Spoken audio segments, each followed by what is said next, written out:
Le mot d'ordre est clair, pas de précipitation. À tel point que la réunion du cabinet Corona de ce dimanche a décidé de maintenir les restrictions en vigueur jusqu'au 1er novembre compte tenu des désaccords persistants entre les ministères du Trésor et de la Santé. Plus tôt dans la journée, le Premier ministre israélien avait indiqué que les étapes du déconfinement se dérouleraient en douceur. Il demande à la population de rester vigilante. Je pense que de plus en plus de monde commence à comprendre que les décisions qui ont été prises par moi-même et le cabinet étaient de bonnes décisions, qui ont permis de baisser de façon considérable la propagation du virus.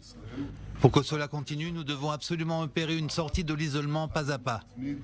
Nous allons opérer une réouverture du marché, mais de façon progressive, et cela dépendra des résultats de la contamination et de sa baisse. Si la contamination reprend, nous n'aurons pas d'autre choix que de revenir aux restrictions. Et je dis cela devant tous, car tous comprennent que c'est un passage obligé. Compte tenu des risques, Benyamin Netanyahou se laisse jusqu'à jeudi pour prendre une décision concernant l'ouverture du système d'enseignement primaire. Lors de la réunion du cabinet Corona, le Premier ministre israélien a indiqué qu'il serait impossible de financer la mise en place de capsules pour les classes de CP-CE1.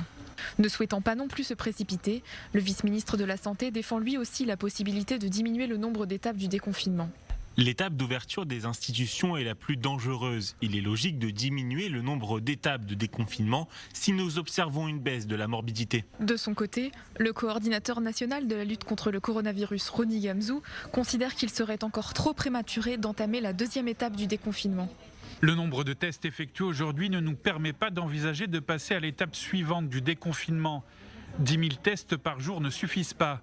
La réouverture des écoles risque de faire grimper le nombre de contaminés. Autre sujet aux importantes implications, la réduction du temps de quarantaine obligatoire. Si la décision est actée, elle pourrait passer de 14 à 10 jours après 2 tests négatifs de suite dès la semaine prochaine. Par ailleurs, l'ouverture des commerces est en discussion. Pour ce faire, un plan sanitaire est à l'étude. Enfin, la question des amendes pour celles et ceux qui violent les directives sera également débattue.